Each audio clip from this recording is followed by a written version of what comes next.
Chargebacks can sneak up fast, and if your ratios get too high, your supplement account could face holds or even shutdowns. The good news, you can track and prevent them before it's too late.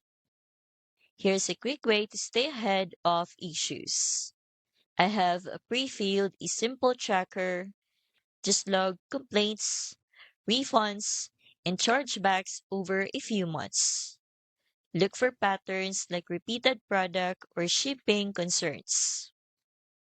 Keeping a simple record like this helps you spot what's causing disputes.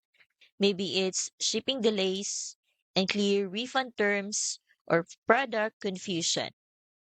But manual tracking only goes so far. That's where EasyPay Direct makes the difference. They provide built-in chargeback mitigation tools and monitor your account for early signs of risk, helping you reduce chargebacks before they spiral into holds or freezes. And according to their FAQ, nutraceutical merchant accounts are built for supplement and health brands, giving you more stability in high-risk industries.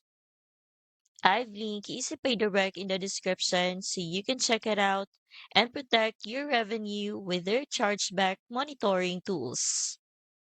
Start by tracking your chargebacks manually. Then let EasyPay Direct handle the rest. Their proactive support keeps your supplement payments stable and your business running smoothly. The link's in the description when you are ready.